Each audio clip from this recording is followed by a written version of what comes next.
I found out that I was infertile after having raised my son for a year. Soon I discovered everything about my wife's infidelity. I still remember the moment Olivia told me she was pregnant. It was a quiet Sunday morning, the kind where everything felt peaceful. Sunlight streamed through the curtains, and the smell of freshly brewed coffee filled the air. Olivia stood in front of me, holding a small white stick with shaking hands, her eyes wide with disbelief. "We're having a baby," she whispered. For a moment, I couldn't speak. Then a slow, disbelieving smile spread across my face. "Are you serious?" My voice cracked as I stood up, reaching for her. She nodded quickly, and before I could even process it, I pulled her into my arms, lifting her off the ground as she laughed. A baby. Our baby. The next few months were a whirlwind of emotions. We went to every doctor's appointment together, decorated the nursery, and spent late nights talking about names. We were in love, and we were about to start a family. Everything felt perfect. I had no idea that perfection was a lie. Looking back, there were signs, things I ignored because I loved her. During her pregnancy, Olivia started acting different. She was distant sometimes, staring at her phone a little too long, texting with a small, secretive smile. When I asked who she was talking to, she would wave me off. "Oh, just Andrew," she'd say, referring to one of our mutual friends. "He's just checking in on me." Andrew had been a friend of ours for years. He was charming, the kind of guy who could make anyone laugh. I had never considered him a threat, until now. I started noticing how often he was around. He dropped by unexpectedly, bringing coffee for Olivia when I wasn't home. "You're so sweet," she'd say, beaming up at him. I pushed my unease down. He was our friend. He was just being nice. But something in my gut told me that wasn't true.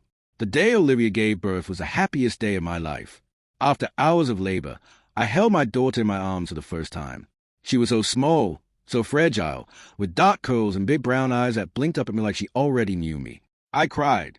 I had never felt something so pure, so overwhelming. "I promise I'll always take care of you," I whispered against her tiny forehead. Olivia watched me with tired, teary eyes. "She looks just like you," she murmured. I beamed at her. We were a family. Nothing else mattered.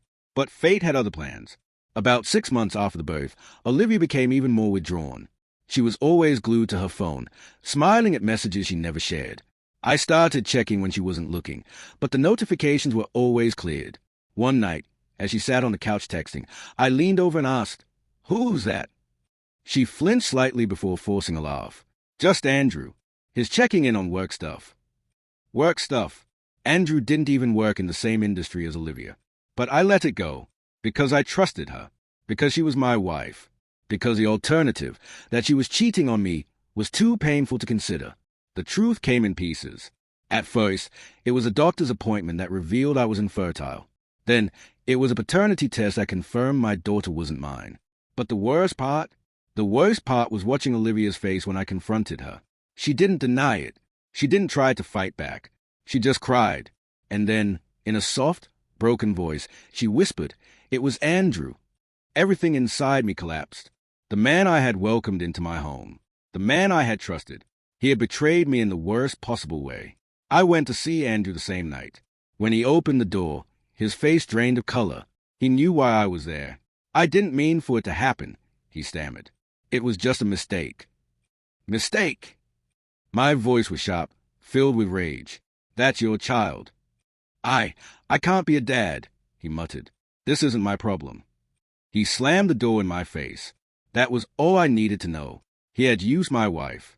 And now, he was running away from the consequences. I filed for divorce the next day. But Olivia didn't make it easy. At first, she tried to apologize, to convince me to stay and work things out. When that didn't work, she turned vicious. She tried to fight for the house, the savings, even spousal support, as if she deserved anything from me. But I wasn't about to let her win. I had proof. The paternity test. The messages. The photo evidence of her affair. I had everything. The court battle lasted for months, but in the end, justice was on my side. Olivia walked away with nothing. No house, no money, and no husband to clean up her mess. She was officially a single mother, alone, just like Andrew had left her. I took a work transfer to another state, packed my things, and started fresh. For the first time in years, I could breathe again. And Olivia, she was still struggling, raising a child that wasn't mine, while the man she had chosen disappeared from her life. She had gambled everything, and she had lost. A year later, I sat in a quiet cafe, watching the world move around me. I wasn't the same man I had been. I was stronger, and I had finally let go of the pain Olivia had caused. As I sipped my coffee, a woman sat down across from me with a warm smile. "Mind if I sit?" she asked. I smiled back. "I'd like that." And just like that, I was ready to move forward. On to the next story. My wife asked for permission to sleep with her co-worker, so I showed up to surprise her with divorce papers. We had been married 3 years when my wife, Chloe, got the offer that changed everything. It was a dream job in marketing, better pay, exciting projects, and best of all, it required relocating to a vibrant new city. Our old life was comfortable, but stagnant. We both knew we needed something fresh, a place to build a better future. Can you believe it? Chloe said, her eyes shining as she read the offer email for the 100th time. "They want me. They actually want me." "Of course they do," I said, kissing her forehead. "You deserve this." The next month was a blur of packing boxes, saying goodbyes and long drives across state lines. By the time we settled into our new apartment, Chloe was glowing with excitement.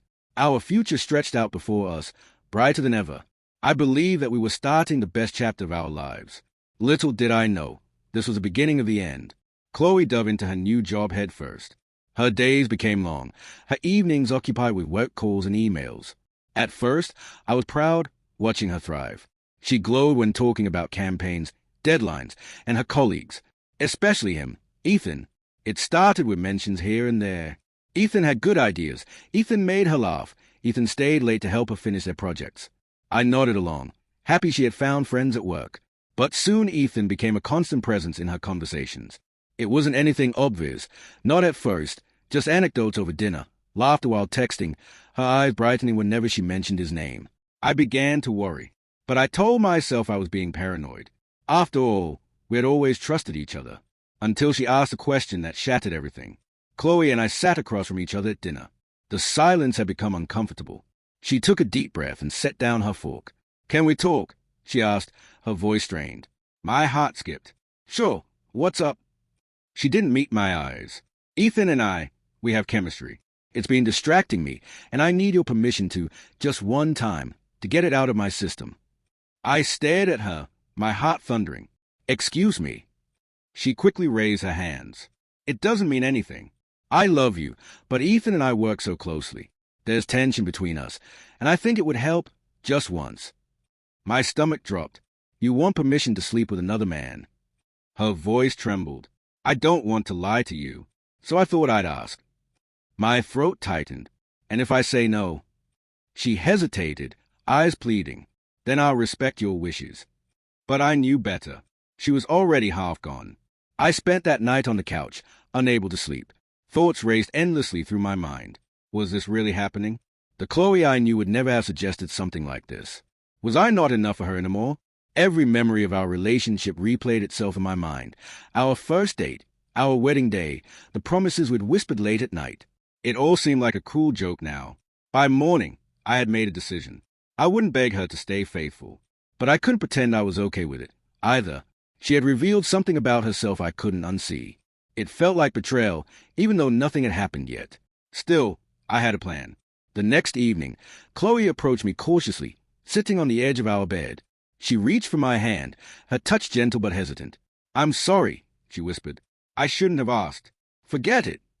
I almost believed her, but I saw the longing in her eyes. She still wanted it. "No," I heard myself say, surprising even me.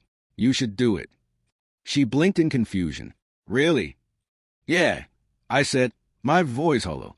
"If it means that much to you, get it out of your system." She smiled, relieved, but her joy stabbed me like a knife. She didn't see how it destroyed me inside, but it was all part of the plan. I wasn't giving permission out of kindness. I was giving her exactly enough rope to hang herself. I was gathering evidence, messages, conversations, anything to protect myself when this inevitably exploded. If Chloe wanted Ethan, fine, but she wouldn't get to keep me, too. Over the following weeks, Chloe and Ethan grew closer. She made attempts to hide it, deleting messages, whispering on the phone in another room. But I saw it all. Every late-night text, every innocent lie about where she was going after work. I was methodical, documenting everything. Screenshots of messages she thought she deleted, receipts from the dinners she claimed were work events. Painful as it was, each betrayal strengthened my resolve. In the meantime, Chloe began drifting further from me, oblivious to my quiet suffering. She seemed to live in her own world, completely unaware of the storm brewing beneath the surface. But I waited, patient, ready to strike only when I had enough proof to protect myself in the fallout that was coming. Finally, the night came when Chloe didn't return home until dawn. She found me waiting in the living room, calm and composed. "Did you get it out of your system?" I asked coldly. She hesitated, eyes wide with guilt. "I'm so sorry. It went too far." I nodded slowly, standing up and holding a folder filled with screenshots, photographs, and messages. "I know exactly how far it went." Her face paled. "You've been spying on me." "No," I said, my voice hard. "You just weren't very good at hiding your betrayal."